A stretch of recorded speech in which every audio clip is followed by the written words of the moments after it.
Boa tarde a todos e a todas. Em nome do presidente Caio Augusto e do nosso vice-presidente Ricardo Toledo, saúdo a participação de todos os participantes desse evento virtual, estendendo as nossas saudações ao nosso querido amigo, conselheiro e presidente da Comissão de Cultura e Eventos, Dr. Alexandre Rolo, que muito tem apoiado a nossa comissão, a Comissão de Direito Constitucional da OAB, para a ocorrência desses ciclos de palestras, homenageando ainda todos os colaboradores da OAB, especialmente da Comissão de Cultura e Eventos, que com a dedicação incansável são os responsáveis por estarmos aqui e fazer tudo isso acontecer. Gostaria especialmente de cumprimentar ao meu querido amigo de outrora, meu amigo de faculdade, nosso vice-presidente da Comissão de Direito Constitucional, Dr. Marcelo Fiore, e na sua pessoa saudar todas as autoridades, os nossos colegas e acadêmicos de direito presentes nesse nosso encontro de hoje. Rendo ainda as minhas homenagens ao nosso ilustre convidado, o conselheiro do Tribunal de Contas do Estado de São Paulo, Dr. Dimas Ramalho, por quem tenho profunda admiração, não apenas a figura pública que é, mas sobretudo ao ser humano por sua postura democrática e o seu grande espírito social. E tenho satisfação especial, pois estive no Ministério Público como estagiária, à época em que o Dr. Dimas era ainda promotor de justiça, portanto, dos primórdios do meu início de carreira jurídica, ainda me lembro do Dr. Dimas, então tenho especial satisfação de poder cumprimentá-lo nessa tarde. Enfim, dando continuidade ao nosso ciclo intitulado Constituição e Ordem Econômica de Crise, que é um tema relevante nesses momentos em que estamos vivendo de pandemia, onde se combina instabilidade econômica com a nossa infeliz catástrofe sanitária, e é o problema que estamos vivendo já nos dias de hoje, né, com a explosiva economia brasileira que atualmente está cambaleante, infelizmente, em função de todas as circunstâncias mundialmente vividas. A Prefeitura de São Paulo afirmou no início desse mês que os casos decorrentes de morte do Covid aumentaram em 432% nesse último mês. Só na capital paulista nós tivemos um aumento de 135 mil casos suspeitos da doença. E as notificações diárias que são feitas pela cidade de São Paulo, pela Secretaria Municipal, é de mais ou menos 3 mil por dia. Isso faz com que possa ocorrer sistematicamente um colapso do nosso sistema de saúde em 15 dias. Por outro lado, paralelo, né, a esses números alarmantes, nesse último mês de junho foram registrados um aumento de 70% dos pedidos de falência em comparação com o mês de junho de 2019. Enfim, os números e projeções apontam que esta não será apenas uma recessão, mas a maior que o nosso país já viveu desde o tombo econômico de 2016. Portanto, provavelmente alcançaremos um recorde na nossa crise econômica pós-democracia. Enfim, o momento que se avizinha, infelizmente, é de muita tensão e expectativa. Por isso, como já falamos aqui, precisamos pensar muito na nossa cidade, no nosso estado, no estado de São Paulo, em políticas públicas integradas e firmes para que a nossa população possa sobreviver de maneira digna e ultrapassar essa crise sanitária. Essa é uma árdua tarefa para todos os homens públicos que essa cidade possui. E é dentro desse contexto que eu dou prosseguimento e passo a palavra ao meu querido amigo, Dr. Marcelo Fiore, nosso vice-presidente, para fazer as saudações de praxe e as respectivas apresentações. Muito obrigado, minha presidente, minha amiga, a quem eu tenho o prazer e a honra de chamar de amiga há bastante tempo.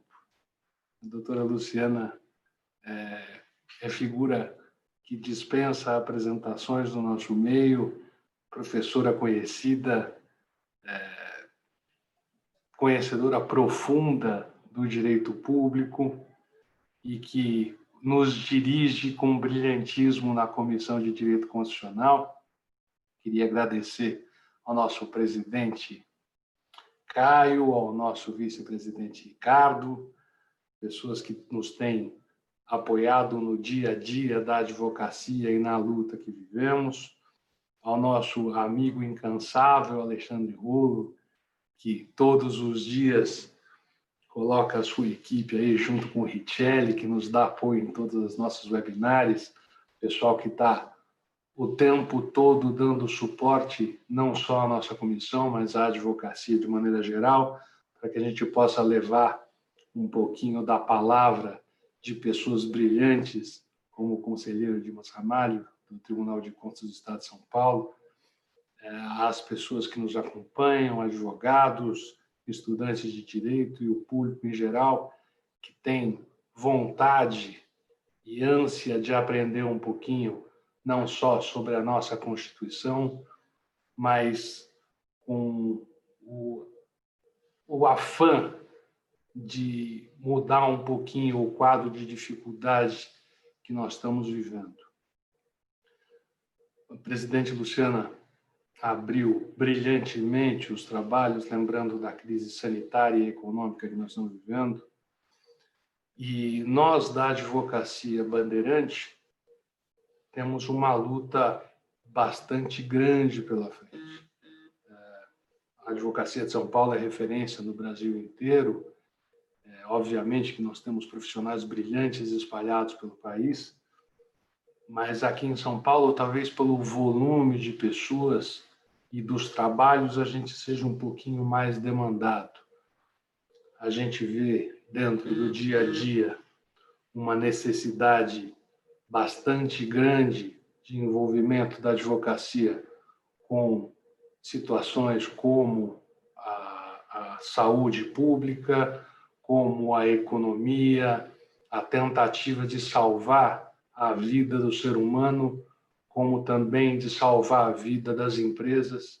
E aí o poder público e os órgãos de controle do poder público estão ligados diretamente a essas ações, de maneira que a gente possa, sim, conjuntamente tentar alcançar o nosso objetivo de superar essa crise. A gente luta contra um judiciário que muitas vezes parece estar alheio às dificuldades que o empresariado está vivendo, que o cidadão está vivendo, determinando penhoras online para garantir débitos do fisco, para garantir débitos de banco, organizações e instituições que certamente não sofreriam e não vão sofrer os mesmos impactos que o cidadão comum, que o empresariado, que o pequeno empresário, que o médio empresário, por que não dizer também o grande, estão sofrendo por conta de toda essa crise. A gente tinha um momento previsto pelo Banco Mundial e até pelo ministro Paulo Guedes de uma retração do nosso PIB de 5%. O Banco Mundial reviu essa posição e nós chegamos a uma previsão de redução de 9% do PIB brasileiro. E hoje o Estado de São Paulo destacou em uma das suas matérias de capa que nós tivemos uma retração econômica no último trimestre de 11,43%. Quer dizer, de fato, lá em 2016, quando a gente teve um impacto de redução de 3,6% do nosso PIB, já foi catastrófico. Então, o que vai acontecer com o cidadão e com o empresariado num quadro como esse? E aí a gente conta com a boa vontade e com a predisposição de profissionais de extremo gabarito, como o conselheiro Dimas Ramalho, que disponibilizou um pouquinho da sua agenda para estar aqui conosco. O conselheiro é formado pela Faculdade de Direito do Largo São Francisco, da Universidade de São Paulo. Dimas Ramalho construiu uma carreira política como deputado estadual e federal, sua atuação no campo do controle externo, primeiro como membro do Ministério Público e hoje como conselheiro do Tribunal de Contas do Estado de São Paulo, sempre colocou a transparência e o diálogo institucional como pilares estratégicos. Também exerceu cargos no primeiro escalão do Poder Executivo do Estado de São Paulo e também no município. Conselheiro do Tribunal de Contas do Estado de São Paulo desde 2012, é atual corregedor da instituição, foi vice-presidente em 2015 e presidente em 2016, membro do Ministério Público do Estado de São Paulo, ingressou na carreira como promotor de justiça em 1980. Em 94, tornou-se procurador de justiça.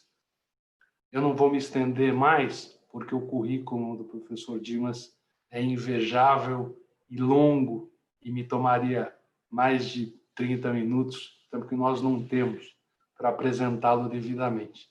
Então, eu vou passar a palavra ao conselheiro, pedindo um pouquinho a paciência dele com toda a nossa audiência e para que a gente possa beber dos conhecimentos que essa pessoa com um histórico profissional tão incrível se predispôs a estar aqui conosco.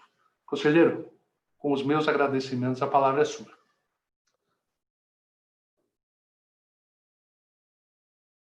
Queria agradecer muito a oportunidade de participar com vocês aqui. Agradecer a Luciana Berardi, agradecer a Marcelo Fiore, que tem tratado essa questão constitucional no âmbito da OAB São Paulo, e saudando esses dois ilustres advogados reconhecidos e que têm cumprido esse papel social fundamental, extra carreira, e que, nesse momento que estamos vivendo, merece todo o meu apoio, meu incentivo. E na pessoa deles, eu queria saudar também o presidente Caio, a quem eu mando meus cumprimentos. Saudar aqui o Alexandre Polo, querido amigo, e dizer, Luciana, Marcelo, que ser convidado por vocês, para mim, me deixou muito feliz. Eu sou filho de um advogado que advogou durante 60 anos, daqueles advogados que sabiam o espaço importante que tinha a prerrogativa do advogado. Eu, quando ingressei no Ministério Público, a Luciana, ela não era estagiária, claro, ela estava estudando no primário ainda, mas eu me lembro que meu pai falou para mim: Dimas, você tem 20 e poucos anos, você recém saiu da faculdade de Direito, você foi presidente do 11 de agosto, você, enfim, tem uma relação com a política. Eu só te peço uma coisa, nunca se esqueça que você não é um perseguidor oficial. Você é um promotor de justiça. Você tem que ter uma relação boa com o advogado, boa com a magistratura, boa com as polícias, boa com as partes, e procura sempre fazer a justiça. Porque sem um dos tripés dessa justiça, você nunca fará. Veja, ele que foi sempre advogado, eu recém entrando na carreira. E durante a minha carreira de Ministério Público, depois fora do Ministério Público, evidentemente, eu nunca me esqueci, sempre tive uma relação muito forte com a instituição OAB.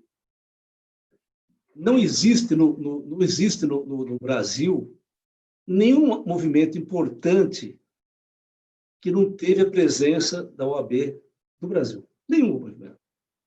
Então, primeira palavra de agradecimento por poder participar nessa tarde aqui, nessa terça-feira. O mundo que nós estamos falando hoje, queridos amigos, é um mundo diferente, é um mundo que mudou.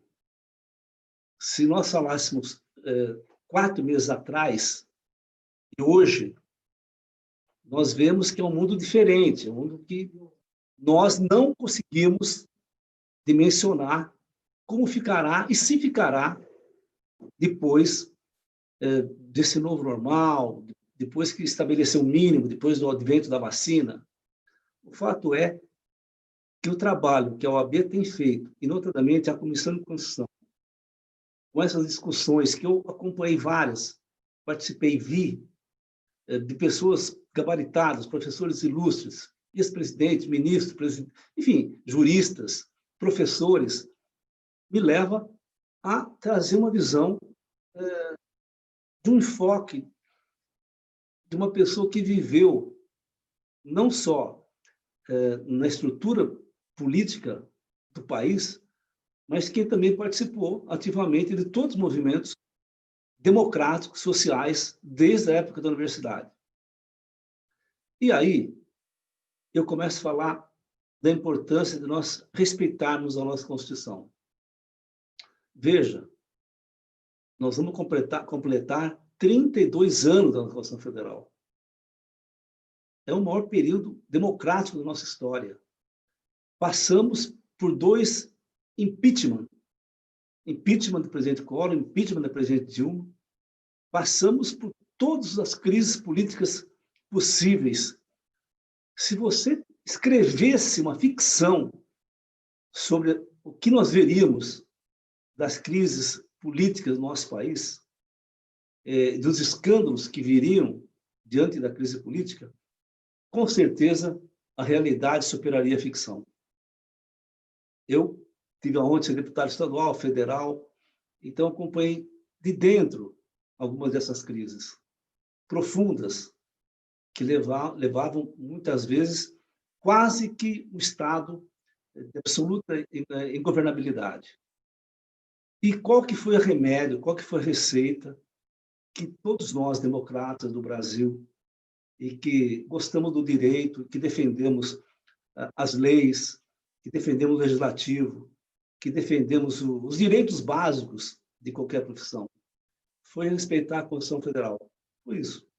Em todo momento que me perguntavam, nas grandes crises nacionais, e hoje ainda, que nós vivemos uma eterna crise, emoção é que não falta para todos nós, eu sempre respondo com uma coisa.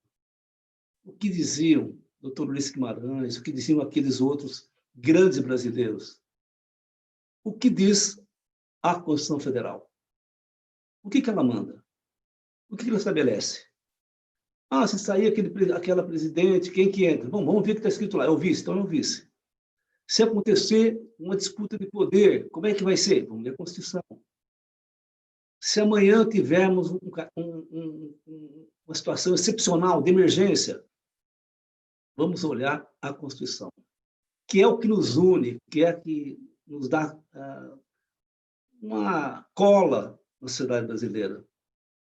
A Constituição foi fruto de longos anos de efervescência, depois de uma longa ditadura que atravessamos. A Constituição brasileira ela veio exatamente como um grande contrato social em que você especificava qual seria o norte da nação brasileira na democracia daí para frente. E estamos vivendo bem com ela. Todas as questões que eu acabei de falar aqui, a Constituição tem um remédio.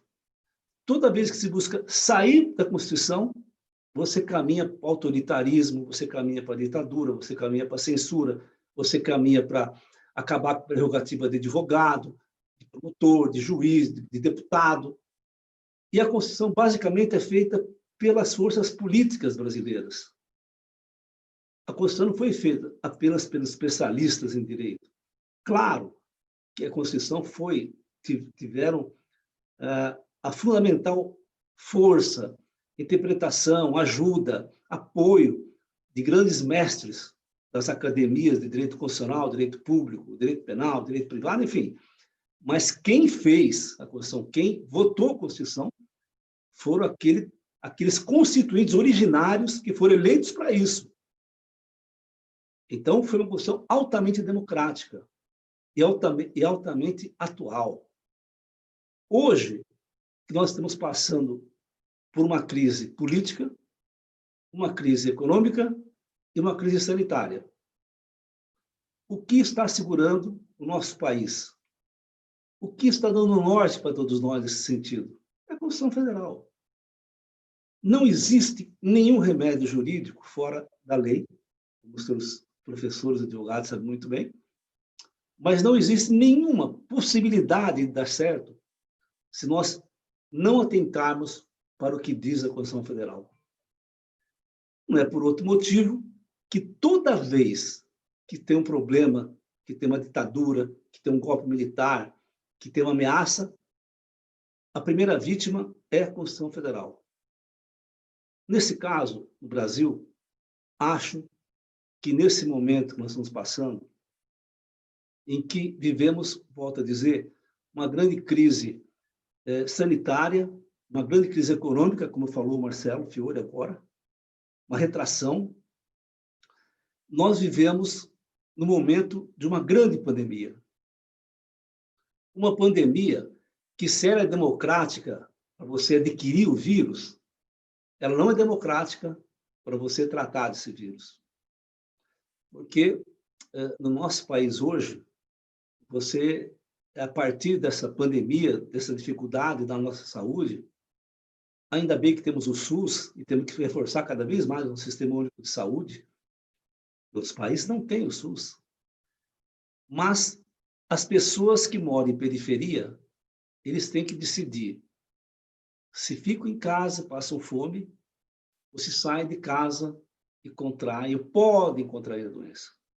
Claro que todos nós temos essa escolha, mas os mais vulneráveis, aqueles que não têm direito a uma rede de coleta de lixo, uma rede de água, um tratamento de esgoto, esses são aqueles que estão fundamentalmente sendo impactados por essa crise. Por outro lado, o desemprego crescente no nosso país, uma coisa incrível. Só nós vemos a quantidade de pessoas que procuraram o fundo de emergência, R$600. E aí, eu quero dizer, a experiência que eu tenho como conselheiro do Tribunal de Contas, que analisa as contas das prefeituras municipais e do governo do estado de São Paulo, que é um governo extremamente possuidor de uma arrecadação grande, diferente de alguns estados que passam por maior dificuldade, mas São Paulo também passa por dificuldade. É só verificar o número de falências, o número de empresas que estão deixando de funcionar, aquelas que estão fechadas e aquelas que não retornarão. Vários setores são impactados, evidentemente, mas setor de serviço, cultural, isso é uma tragédia que está acontecendo. E a fome é uma realidade. Então, se nós vivemos um país que é desigual, a pandemia apenas escancarou isso de uma maneira brutal. E o número de mortes infectados que nós vemos bate na nossa cara todo dia e nos faz refletir. Bom, aí vem uma questão fundamental. Em termos de pandemia, como é que a autoridade pode gastar? Ela deve gastar? O governo do estado, o governo federal, os municípios têm obrigação de fazer? Ou tem que seguir? Não vou gastar, vou economizar para aplicar outras coisas. Não. Aí que eu quero dizer para os senhores. O Supremo Tribunal Federal, através de uma liminar do ministro Alexandre de Moraes, insere de uma ação impetrada, ele concedeu uma liminar afastando a aplicação de alguns artigos da lei fiscal. E por que isso é importante que eu cito aqui aos senhores que estão nos assistindo e a vocês dois que estão coordenando esse debate? Por quê? Porque ao decidir também que as condições de atuação nos municípios, no estado, dependem aos entes federativos e aos entes subnacionais, jogou ao governador e aos prefeitos uma grande responsabilidade. E o prefeito e o governador, por sua vez, fica preocupado. Bom, o que nós vamos fazer? A regra teria sido muito melhor, como aconteceu em vários países, que no momento de crise houvesse uma unidade nacional, uma unidade de propósitos. No momento de situação de pandemia, de morte, de doença, as nações se unem. Não dá para alguém falar, tem que sair, e o outro não tem que ficar. Fecha hoje, fecha amanhã, fecha 4 horas, fecha 3 horas. Eu falei outro dia num debate, senhores, que eu não sei mais o que pode abrir, o que pode fechar em São Paulo. Porque é difícil entender. De qualquer maneira, o Supremo e depois a Câmara, o Congresso Nacional, aprovou uma situação de emergência, uma situação de calamidade pública. Ora, se nós vivemos uma situação de emergência vivemos realmente, né? Uma situação extremamente relevante, eu não tenho dúvida que você tem que tomar medidas diferentes também. Você não pode usar a lei fiscal como se não tivesse acontecendo nada no nosso país. Você não pode querer que o prefeito, que o governador, ele não contrate, ele não faça uma propaganda específica para o Covid, contra o Covid, explicando. Você não pode querer que ele cumpra exatamente o que diz a lei fiscal, na recondução das dívidas, do gasto público. Quando o Supremo autorizou, quando o Congresso aprovou a chamada Lei da Economia de Guerra, e nós estamos realmente... Essa é a guerra da nossa geração, eu não tenho dúvida disso. Essa é a guerra da nossa geração, os efeitos econômicos serão visíveis para todos nós. Nós somos netos e filhos de quem acompanhou o pós-guerra. Essa é uma situação grave. É a guerra da nossa geração. Não é uma guerra com armas, mas é uma guerra que vai impactar para sempre as nossas vidas. Então, o Supremo deixou claro que cada município e cada estado poderia tomar as suas atitudes. Uma coisa é fundamental deixar claro, muita gente me pergunta, esse ano tem um agravante, que nós temos eleições municipais, que é uma outra agravante. Ou seja, alguns gastos públicos já eram proibidos. Em ano eleitoral, mais ainda. Mas eu me lembro aqui aos senhores que como é que você vai impedir que um gestor possa fazer uma campanha para que as pessoas mantenham higiene, fiquem em casa, usem máscara, usem álcool gel, mantenham uma distância, que é uma realidade que existe, que é essa pandemia, que nós, sei lá, estamos atingindo um certo platô, mas nós não estamos numa situação tranquila ainda, e não estaremos nos próximos tempos. Então, o gestor, ele pode sim, ele pode.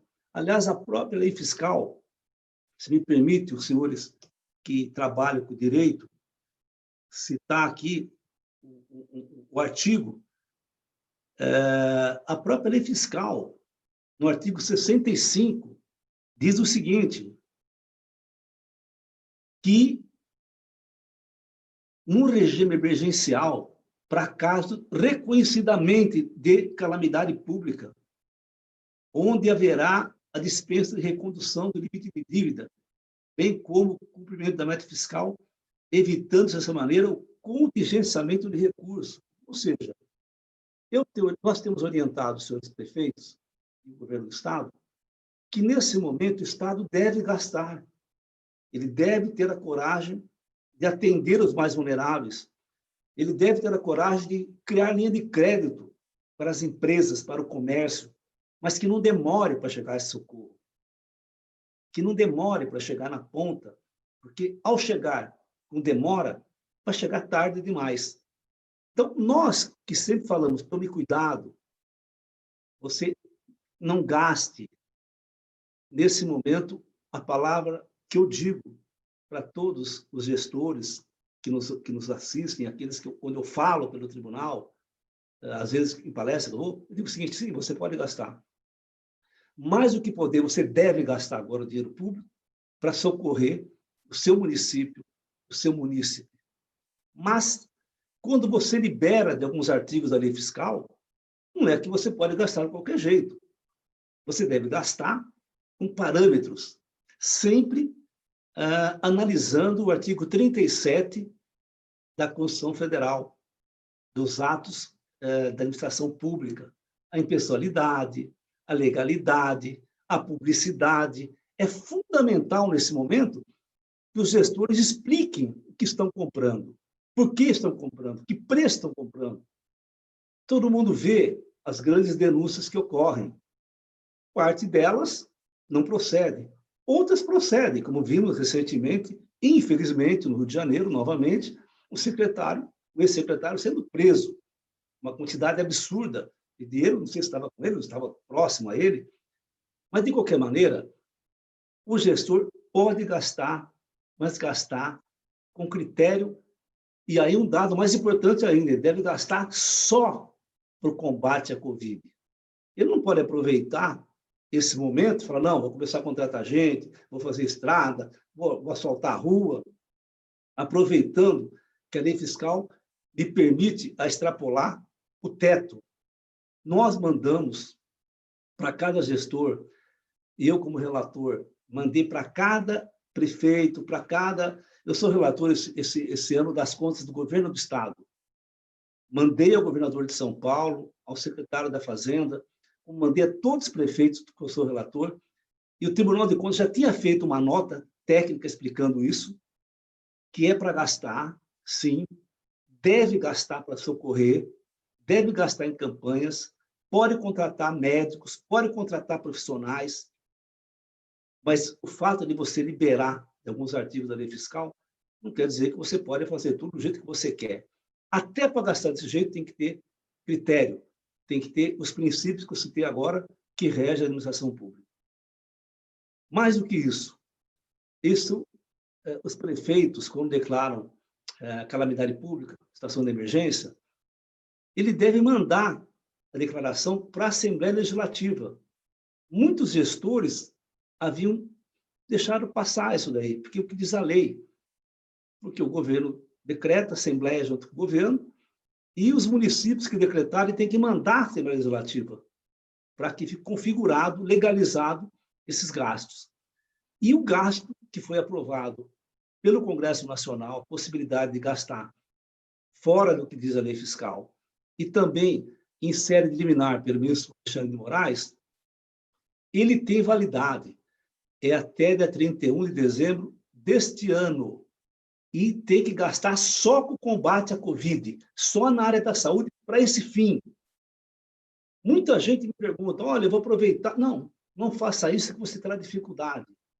Nós seremos rígidos em relação a gasto, que não seja gasto especificamente para combater a pandemia e, sobretudo, também para incentivar que o comércio local, para que as empresas, para que a cultura, para que os menos favorecidos tenham acesso, inclusive, a um apoio governamental oficial. Quero aqui lembrar, doutora Luciana, doutor Fiore, duas populações vulneráveis, como já falei, os que moram nas periferias, em grandes aglomerações, e que não existe emprego formal, em que não há um emprego formal, e também uma outra população que eu tenho falado muito, que é a população dos idosos, as pessoas que estão abrigadas em asilos, em casa de repouso, em abrigos, tanto os públicos ou aqueles privados que recebem dinheiro público. É uma população altamente vulnerável e silenciosa. Por quê? Porque você não ouve a voz desses idosos gritando para fora. Se você for analisar, muitos idosos já morreram no estado de São Paulo, vítima do Covid, porque faltava, por parte das autoridades, uma atenção especial para eles. Hoje, nós recomendamos, juntamente com o Ministério Público do Estado de São Paulo, o Ministério Público de Contas, e o governo tem dado uma atenção a esse tipo de população altamente vulnerável. Se você for analisar a condição dos Estados Unidos, o número de idosos que morreram lá em asilos, isso é uma coisa que repercute no nosso país. Mais uma coisa fundamental. Você não pode descumprir a lei fiscal, a não ser para tomar medidas especiais no combate ao Covid-19. E, sobretudo, você não pode deixar de prestar contas e deixar de tornar público todos os seus atos. Digo isso porque nós estamos passando por um momento em que, além da questão da pandemia, há uma questão política, de tal maneira que até a cloroquina entrou na discussão, como se isso fosse a coisa mais importante do mundo. Ah, não, toma de um lado, se você não toma, você é do outro. Ora, quem vai prescrever é o médico, dentro da sua amplitude, assim como o advogado é que vai orientar o seu cliente. Isso não deve ser levado a uma discussão política. A ciência não deve ser politizada. Então, nós, do tribunal, temos feito essa gestão de orientação, de boletins, de recomendações para que isso possa ocorrer. Eu estou dizendo essas questões porque, em situação normal, eu já vi muitas coisas estranhas acontecerem. E é importante o gestor saber que, se fizer coisa errada, utilizando uma lei excepcional, será penalizado, com certeza, no devido processo legal, será. Eu me lembro, para ilustrar, senhores, que nós recomendamos uma prefeitura, um tempo atrás, para que fizesse um concurso para procurador. Ora, não tinha sentido não ter um procurador naquele município. Eu falei para o prefeito, pô, prefeito, você tem que fazer um concurso para procurador. Reúne aí, faz um concurso, chegarão vários advogados, você vai escolher um, com certeza vai te auxiliar. Eu, se tivesse fazendo gestão, eu não assinaria nada se não tivesse passado pelo meu jurídico. Disse esse é o prefeito, porque isso vai dar garantia para você. Ele falou uma boa ideia, excelente ideia. Eu vou fazer isso. E fez o concurso. Ele fez o concurso. Só que tem o seguinte problema, doutor Fiore. Quem passou no concurso foi ele. Entendeu? O prefeito fez o concurso e ele passou no concurso. E daí nós ficamos, evidentemente, bom, mas como assim? Não pode. Não, mas eu estudei. Não, mas há um princípio da impessoalidade, de tudo, né? Enfim, que não é possível. Não, mas não foi o primeiro colocado, acho que foi o segundo ou terceiro, depois o pessoal foi abrindo mão. Eu nem vou falar o nome da cidade mais, porque eu falei tanto, me deu tanto trabalho já, porque eu falo, né? Entendeu? Eu estou dizendo eu estou falando esse caso clássico. Por quê? Porque foi um momento de dificuldade, o município passava por atribulações, e eu sugeri, olha, a primeira coisa é arrumar um corpo jurídico para te orientar, tem que ter lei, respeitar a lei, prefeito. Você não pode fazer o que você quer, você não pode fazer licitação como você quer. Tem uma lei 8666/93. O que eu faço? Olha, abre um concurso para o procurador. Você vai ficar tranquilo. Ele fez, mas ele passou. Ele passou. E passou e tomou posse. E depois se licenciou e voltou para a prefeitura. É claro que está correndo ação, nós, no tribunal, tomamos providências. Eu estou dizendo que as pessoas têm que ter juízo nesse momento, e que muita gente fala, já que está aí, vamos aproveitar e vamos passar as leis, vamos contratar gente, ano eleitoral. Não, não pode fazer isso, nós estamos atentos. Nós e a população. Os conselhos municipais de saúde estão atuando, os órgãos de instrução, as OABs do interior, as defensorias, Ministério Público, o Judiciário. Agora, cada um na sua função. Eu sou conselheiro. Eu não falo como o prefeito tem que gastar o dinheiro dele. Ele que sabe, ele foi eleito para isso. Tá certo ou não? E aí, antes de encerrar, para a gente poder conversar, nós vivemos hoje um momento de um poder querendo entrar um pouco no outro entrar no outro. Eu estou dizendo isso porque, quando eu era parlamentar, eu dizia o seguinte, como deputado federal, tá bom, eu acho que o Congresso tem que legislar, o Supremo tem que, é claro, falar sobre a Constituição, interpretar a Constituição, o Executivo fazer a parte dele. E todo mundo concordava, mas acontece que a menor discussão já levava para o Supremo. Então, muitas vezes, o Congresso leva para o Supremo, judicializa uma questão que não é do Supremo. Não tem sentido o Supremo ficar discutindo questões que não tem discutido hoje. Né? Não tem. O Supremo é o que fala por último. E como diz aquele ministro, até para errar ele erra por último. Quando é o caso de errar. Alguém tem que fazer por último, última palavra. Isso está escrito na Constituição Federal. Então, com todo respeito aos outros poderes, instituições, eu tenho uma relação profunda no tribunal com todas as instituições, acho que cada vez mais nós ajudaríamos a Constituição se cada um fizesse a sua parte, no seu quadrado, na sua atribuição. É isso que nós procuramos fazer. Trabalhar em conjunto, mas fazer apenas o que a lei diz que nós podemos fazer. Eu acho que se nós fizermos a nossa parte, cuidarmos para que cada um faça a sua parte, que a gente tem que ser muito solidário nesse momento. Outro dia eu fui conversar com muita gente, eu falei, pessoal, não é só o Estado que tem que fazer a parte. Se você tem um trabalho, uma pessoa que trabalha semanalmente, que não tem relação trabalhista com você, mantenha esse período, negocia, porque muita gente não tem outra alternativa. É faxineira, é diarista, sei lá. Eu acho que todos nós estamos colocados numa prova nesse momento. Eu não sei se sairemos melhores ou piores. Eu sei que sairemos diferentes disso tudo. Mas eu quero dizer para vocês também uma coisa que fica só entre nós. Nós sobreviveremos. Até porque nós estamos milhões de anos sobrevivendo.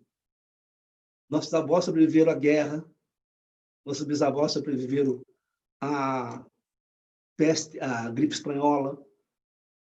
Enfim, todos nós somos filhos, netos, bisnetos de imigrantes que vieram para o nosso país. E vieram querendo voltar um dia e não voltaram. Vieram para cá, construíram suas famílias, construíram esse país. O Brasil é um país que cada vez mais tem que ficar livre do preconceito, ser mais inclusivo. Ser mais inclusivo, respeitar todos os gêneros, religiões. Nós vamos unificar o que é importante para o nosso país. E, nesse momento, se eu pudesse dar minha interpretação enquanto membro de uma instituição, é essa que nós procuramos fazer. Sem uma instituição que inclui as pessoas, que respeita as diferenças, que respeita a lei e os seus limites. Muitas vezes o que falta é saber o seu limite. É um exercício permanente você saber o seu limite. E aí eu me lembro, para terminar, aquela velha lição do meu pai advogado. Timas, você é promotor. Você é importante, uma carreira boa, você é jovem, tem 20 e poucos anos. Mas todas as carreiras são importantes. Uma não pode sobreviver sem a outra. Então você tem que colocar na sua cabeça, sobretudo, você tem que ter um respeito com as partes e respeito com as outras instituições. Esse é meio caminho andado para você dar certo, você construir uma carreira razoável. Lembro sempre dele, essa lição, que você só dá se você passa por tantos e tantos anos advogando, defendendo a lei e respeitando a Constituição. É isso, estou à disposição. Muito obrigado.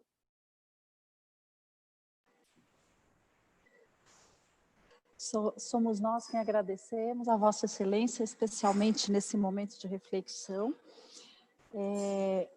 Algumas coisas que o senhor pontuou são extremamente importantes para nós e de fundamental relevância nesse momento que todos vivemos. Uma das coisas que primeiramente eu gostaria de levantar aqui diz respeito ao momento que vivemos em relação à judicialização, né? Veja bem, o próprio ministro Alexandre de Moraes, no início da pandemia, ele dá uma liminar, ele se concede em medida cautelar uma liminar, onde ele confirma aquilo que todos nós já sabíamos que era o óbvio, né? A competência concorrente de estados e municípios legislarem mesmo contra o regramento do governo federal em relação às questões da saúde. Então, isso vai, mais uma vez, de encontro ao que Vossa Excelência pontuou, em que vivemos um momento de anomia no nosso país, no qual, em vez de termos ações coordenadas pelo governo federal, nós, infelizmente, acabamos tendo uma situação de absoluto descaso das autoridades públicas, sendo que quem assumiu o papel fundamental como atores responsáveis pela crise sanitária foram os governadores e os prefeitos das cidades. Eu me recordo de um artigo que Vossa Excelência escreveu em maio de 2020, juntamente com um colega do Ministério Público, no final de maio, onde Vossa Excelência afirmava que cerca de 75%, se eu não me engano, dos óbitos no estado de São Paulo eram de idosos, 45 mil idosos, acabei de localizar aqui, olha, 45 mil idosos vivem em cerca de 2 mil abrigos públicos e privados, isso segundo os dados do Ministério Público, portanto sofrem em silêncio, né, um revés, necessitam da atenção do poder público. Em paralelo a isso, nós vimos na semana passada a decretação de prisão de membros do governo do estado do Rio de Janeiro que superfaturaram respiradores de contratos emergenciais forjados no valor de 180 milhões de reais, dos quais, infelizmente, nenhum dos respiradores acabou chegando nas instituições de saúde. A reflexão que eu faço a Vossa Excelência é no sentido seguinte: me parece que os tribunais de contas dos estados, nesse momento, acabarão assumindo um papel nunca antes vivido, de uma absoluta força institucional para zelo e guarda do erário público. Como muito bem lembrado por Vossa Excelência, o artigo 65 da Lei de Responsabilidade Fiscal, a respeito da aplicação indistinta e célere daquilo que diz respeito às aplicações relacionadas à pandemia, mas não a contratos escusos, né? E eu faço essa reflexão porque, nesse momento, e não obstante toda essa crise sanitária que acabamos vivendo, a gente ainda vê gestores públicos nessa situação como viveu o Rio de Janeiro, como passou a semana passada no Rio de Janeiro, e nós, enquanto cidadãos, ficamos agoniados. Eu imagino Vossa Excelência, enquanto membro do Tribunal de Contas, numa situação como essa, porque temos o zelo de um decreto estadual, de um decreto municipal, e mesmo assim a inconsciência absoluta da corrupção dentro do poder público e a população deixada à míngua. E eu só faço essa reflexão porque pude acompanhar, conforme Vossa Excelência até mencionou, e saúdo enquanto colega que fui, no sentido de que logo no início desse ano eu acompanhei e foi de fundamental importância aos trabalhos. Presto assessoria, na verdade, para uma instituição de treinamento e capacitação de servidores públicos. E o Estado de São Paulo, através da vossa assessoria, Vossa Excelência foi o primeiro conselheiro a soltar orientações técnicas a respeito das fiscalizações relativas à Covid-19, o que serviu como paradigma para todas as orientações do Estado de São Paulo e demais estados deste país. E digo isso enquanto professora que fui de treinamento e capacitação, não só de colegas, né, de servidores públicos, mas também eu gostaria aqui de marcar, de pontuar o tamanho da importância dessa atitude, porque nós, mesmo antes do comunicado da presidência do Tribunal de Contas do Estado, o número 1 de abril de 2020, Vossa Excelência já tinha se manifestado orientando a respeito dessas questões que pontuaram. E isso demonstra o espírito público e o comprometimento de Vossa Excelência e de toda a vossa equipe nessas questões. Então, como cidadã, como advogada, também eu não poderia deixar de congratular e de pontuar em relação a essas questões que a gente vê, como esse caso, por exemplo, do Rio de Janeiro, em que os colegas, imagino eu, ficaram absolutamente livres para poder realizar contratos emergenciais sem qualquer orientação e acabou dando no que deu. Enfim, minhas reflexões são apenas nesse sentido. Eu passo a palavra a Vossa Excelência, depois remeto a palavra ao Marcelo também para suas considerações. Bom, eu queria dizer para você que eu já falei, como eu sou relator das contas do governo esse ano, doutora Luciana, doutor Marcelo, imagina, um ano totalmente diferente, né, da conta do governo do Estado. No começo do ano, em fevereiro, nós não tínhamos nenhum caso ainda em São Paulo, nenhum caso. Desde fevereiro. Eu olhando lá para a China, eu mandei um ofício ao secretário da Saúde do governo de São Paulo. E aí, que é importante você ter os documentos, não é isso ou não? Uma prova documental, você sabe, muito importante. Perguntando o seguinte, como é que está a preocupação do governo de São Paulo, que é um estado importante, para enfrentar a dengue, a chikungunya, e como é que está a preparação para enfrentar o Covid-19, que ainda não chegou no Brasil, não chegou em São Paulo. Mas tudo indica que, por ser um vírus altamente contagioso, nesse mundo tão globalizado, com as palavras, mas o entendimento era esse, vai acabar chegando. Então, eu mandei esse ofício, veio a resposta da secretaria, evidentemente, dizendo que estava se preparando, estava olhando lá para a China, estava vendo o que ia fazer e tal. Então, nós realmente, doutor Luciano, nós saímos na frente orientando os gestores e o governo de São Paulo. Invistam, cuidem, não gastem para qualquer coisa, ao invés de fazer festa esse ano, invista na saúde, tá certo? Enfim, foi uma orientação que depois o governo de São Paulo, depois o tribunal e tantos outros fizeram no mesmo sentido. Então, eu quero aqui também dizer que a OAB tem feito um trabalho de conscientização em muitos municípios que eu tenho andado, tenho visto a OAB fazendo um trabalho de conscientização. A OAB vai à escola, a OAB discute cidadania. São coisas impactantes. Eu acho que, nesse momento, o trabalho que os senhores fazem, nessas discussões que estamos tendo, ajuda muito. E, a partir de hoje, dessa discussão, nós vamos, inclusive, repercuti-las nas nossas redes, para que mais gente participe e veja coisas simples. Eu não procurei aqui trazer grandes temas constitucionais, comparativos, mas assim, coisas práticas que estão impactando nesse momento. Porque nós temos urgência. A vida tem urgência. Perguntaram do dia, a vida é a economia? Eu falei, a vida, claro. Porque sem a vida não impacta a economia. Como? E outra coisa, é uma dicotomia que não está errado isso. Não é a vida e a economia. É a vida e a economia. Agora, se a própria Constituição Federal garante que o nosso bem maior é a vida, não se discute mais isso. Então, eu queria agradecer muito a vocês pelo convite de trazer essas reflexões.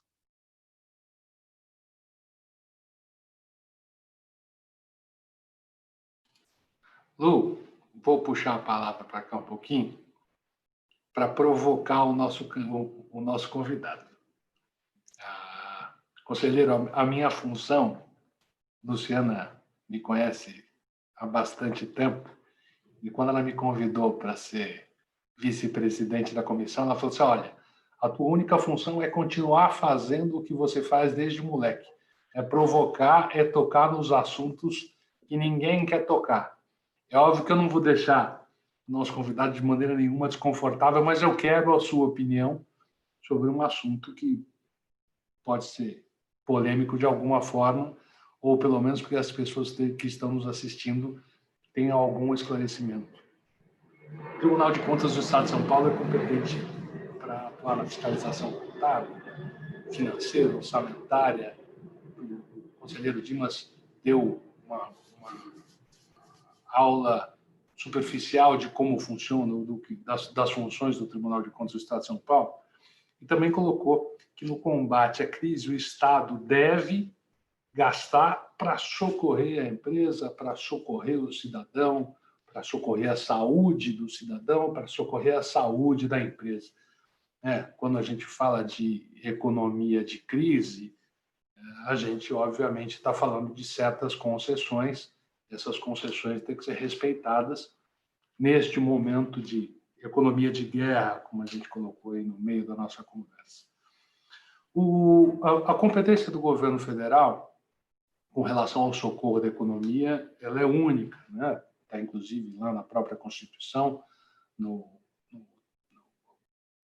capítulo da ordem econômica. Então, essa competência de socorro, a concessão de dinheiros para o cidadão, como aconteceu aí na verba dos R$600, como se divulgou aí dos 300 bilhões que o governo estaria disponibilizando. Eu, pessoalmente, aí a opinião é minha, eu acho que é muito mais para inglês ver, se coloca à disposição ou se dissemina na imprensa de que esse dinheiro está disponível para o empresariado ser socorrido, mas esse dinheiro não chega no empresariado e a intenção é que não chegue. Quando se concede a análise de crédito a instituições financeiras particulares, a intenção é que quem tem o cadastro problemático, e o cadastro problemático já vem acontecendo antes da crise, é que esse dinheiro não seja disponibilizado a quem efetivamente precisa. Mas isso é uma conversa para uma outra webinar, para um outro ponto. Vamos focar no Estado de São Paulo. O Estado de São Paulo não tem condição de fazer nenhuma concessão financeira ou de fazer o socorro financeiro direto ao cidadão, seja ele pessoa física ou pessoa jurídica. Mas ele pode, de alguma maneira, auxiliar dentro da sua competência concorrente, que foi bem estabelecida, como o professor abordou aí no tema, lembrando a liminar lá do Alexandre Moraes, existe uma possibilidade do Estado fazer algum tipo de socorro, lembrando dessa competência concorrente. E o socorro que o Estado de São Paulo deu aos cidadãos, a um empresário, falando especificamente de impostos, de cobrança de serviços públicos que competem ao governo através de concessionárias, onde o governo do Estado poderia ter agido de maneira mais contundente. Na minha opinião, pessoal, e aí novamente minha opinião, eu acho que está faltando, tanto do governo federal quanto do governo estadual, um pouquinho de atuação mais truculenta, esquecer um pouquinho a parte política do governo do Estado de São Paulo com relação a toda a postura técnica, com todo o combate à pandemia de maneira a respeitar aquilo que dizem revistas científicas, o que dizem especialistas em medicina.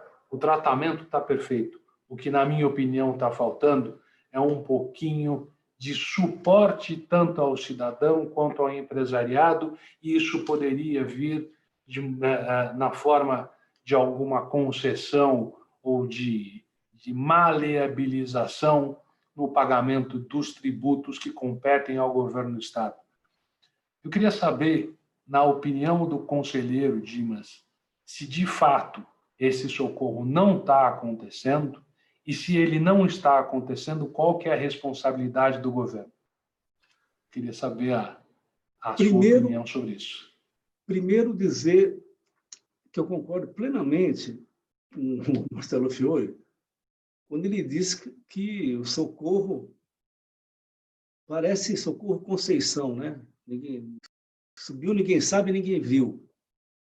Porque eu tenho algumas pessoas que eu conheço da minha relação que passam por dificuldade. Aliás, todo mundo está passando. E procuraram socorro. E não conseguiram. Não conseguiram. É claro que, nesse momento, já havia uma dificuldade econômica, porque o Brasil já passava por dificuldade econômica. Você entra na pandemia, as empresas têm dificuldade de caixa. Porque quando a Caixa Federal, o Banco do Brasil, enfim, anunciaram pelo governo federal, isso não é para salvar a sua empresa, é para salvar o emprego. É para você salvar o emprego. Não adianta você aprovar uma lei que você pode diminuir o salário, você pode pagar metade. Não.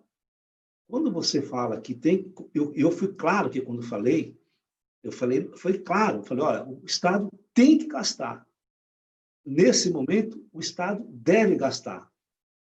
E deve gastar para socorrer as pessoas e as pessoas jurídicas, cada uma na sua competência. O governo de São Paulo tem o Investe São Paulo, ele tem a política de isenções fiscais. Sim, acho que ele deve amplificar um pouco mais essa questão. Acho que sim. Mesmo que seja uma competência concorrente e mesmo que seja num grau muito menor do que o governo federal. Acontece que nós estamos acompanhando que, ao invés de haver uma unidade no enfrentamento da pandemia, o que nós vemos é que não houve essa unidade no nosso país. Não só com as medidas sanitárias, mas também com as medidas econômicas. Se o governo central, a quem cabe a delegação do Conselho Originário, a fazer esse tipo de aporte, poderia ter chamado os estados, os entes subnacionais, feito algum tipo de acordo, repassado algum dinheiro para entes como o Investe São Paulo, vou falar especificamente do Estado de São Paulo. Então, eu concordo com você, acho que esse apoio legal que o Estado deve fazer ao pequeno, ao médio, que necessita manter sua porta aberta, quando for possível, está faltando. Acho que tem que ser mais proativo, mais agressivo nesse momento. Até porque, eu disse no começo, nós vamos passar essa questão, nós vamos passar isso daí.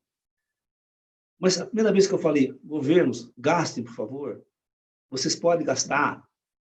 Houve até uma reação, não, vocês devem gastar, mas gastar bem, não para comprar respirador superfaturado, para não levar medicamento, aproveitar a pandemia para roubar, para superfaturar, claro que não.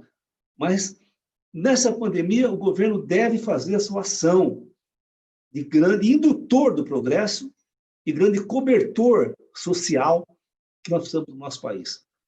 Aí, para a população mais vulnerável, que necessita disso para viver, necessita os R$600 para comer, mas também para as empresas sobreviverem e ultrapassarem essa tempestade. Então, acho sim que o governo, tanto federal quanto estadual, de todos os estados, tinha que ter uma política mais agressiva em relação a isso. Essa é a minha opinião.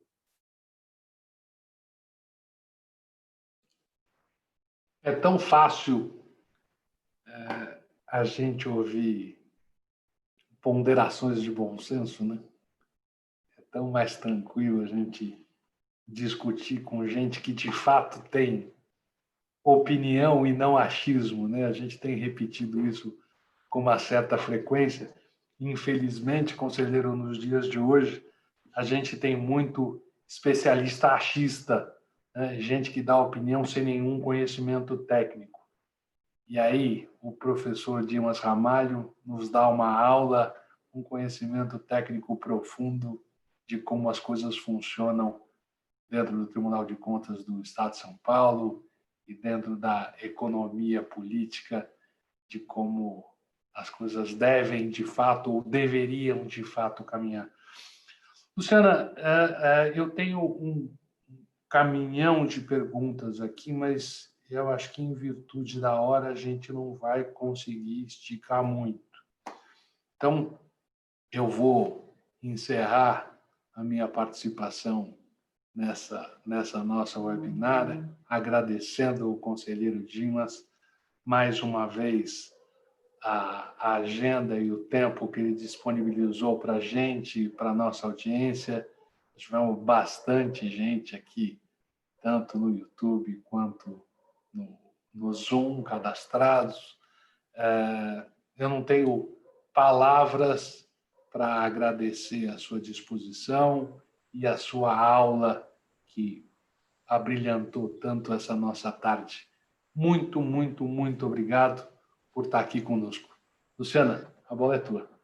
Antes de passar para o doutor Luciano encerrar, eu queria falar duas coisas só, se me permite. Que o senhor pode falar o que o senhor quiser. Nós vivemos, viu, Luciana, viu, Marcelo, dois tipos de cultura nessa pandemia ficaram expostas. A primeira, a cultura do idadismo. Tá certo? Ele já é idoso, ela já é idosa, já viveu muito. Vamos cuidar de quem tem saúde. E outra, a política do descarte. Respirador para ele para quê? Se ele já viveu tanto tempo. Eu estou contando isso porque, infelizmente, reportando aquela questão de falar em nome dos vulneráveis que não falam, a questão do idadismo é uma questão que devemos combater sempre, assim como devemos combater o sexismo, homofobia, divergências sociais. Então, idadismo e cultura de descarte não combinam com a democracia. Não combina com o Estado que deve apoiar todos, mas principalmente os que mais precisam. Os mais vulneráveis, os mais carentes, os que não têm voz, que não conseguem nem gritar, nem chegar ao Estado. Olha, por favor, socorro. Então, eu tenho denunciado a cultura do idadismo e a cultura do descarte. Cada vez mais tem uma palavra que nós devemos pensar, independentemente do governo federal, do governo estadual, do governo municipal.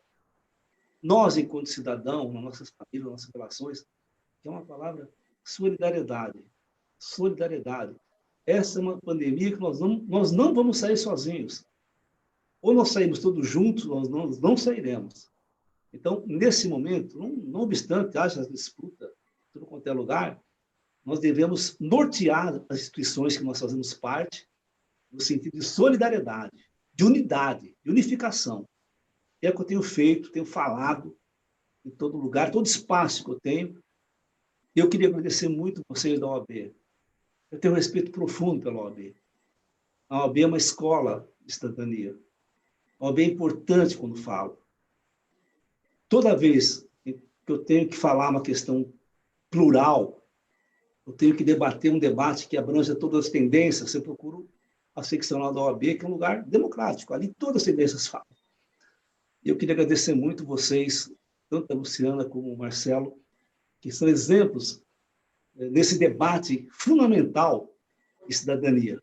Eu trouxe aqui uma pequena experiência, mas eu acho que não tenho a agradecer nada. Eu que agradeço vocês de terem me convidado para poder expor a minha visão, porque eu acredito muito, muito, muito, muito. Uma pátria mais justa, um país mais solidário, tá certo? E, para terminar, eu aprendi um verbo que nem sabia direito como era verbo, o verbo esperançar. Eu esperanço. E qual que é a diferença entre o verbo esperançar e a palavra esperança? Porque esperança, você espera. Esperançar, você luta para aquela esperança. Você vai atrás daquela esperança. E se nós não conjugarmos unidos esse verbo esperançar, será difícil. Então, eu esperanço. Muito obrigado. Eu esperanço, tu esperanças. Sim, nós esperançamos. Nós esperançamos. Quando eu digo que Vossa Excelência é um ser humano magnífico, com todo o respeito que eu tenho, desculpe, eu fico emocionada porque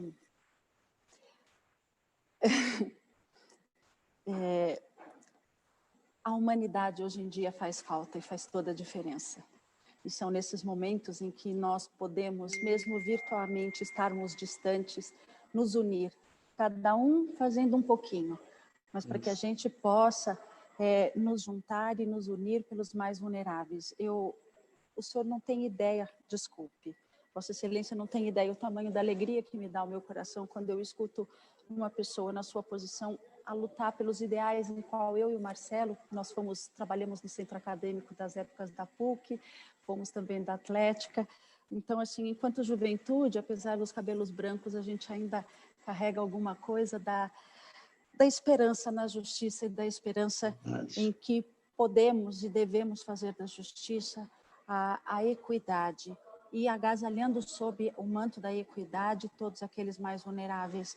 Quando Vossa Excelência fala dos mais idosos, nós chegamos a discutir aqui numa webinar a questão da eugenia, o problema das resoluções do CRM, coisas absolutamente assustadoras que nos deixam, em épocas de democracia nesse país, muito entristecidos. Mas, enfim, eu só posso dizer, e mais uma vez, externar a minha imensa gratidão de ter Vossa Excelência por toda a humanidade que Vossa Excelência representa. É uma honra poder partilhar desse momento, assim como disse o Marcelo, beber do vosso conhecimento. Em nome da OAB, eu gostaria novamente de render todas as minhas homenagens à brilhante exposição, a sua sensibilidade, que nos faz refletir não apenas sobre a gravidade da crise política e econômica que vivemos, mas ela vai mais além, né? É uma crise democrática, é uma crise autoritária, é uma crise de humanidade, que nós precisamos rever os nossos valores, em que essa situação grave atenta sobretudo e alcança diretamente os mais vulneráveis.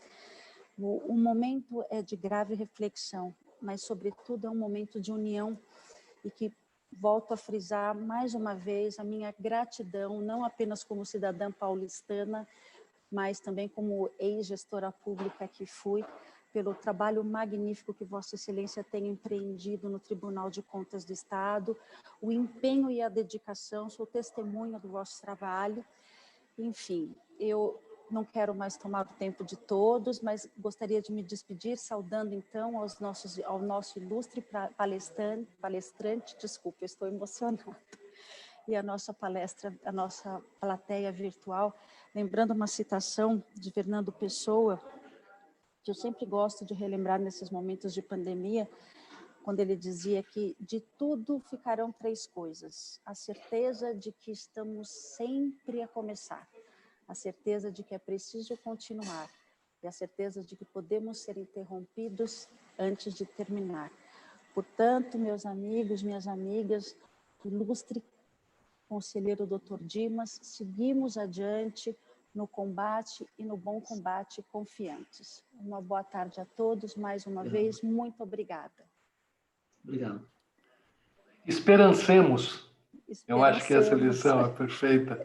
Exatamente. Conselheiro Dimas, muito obrigado pelo novo verbo. Eu vou carregar ele todos os dias como se fosse meu.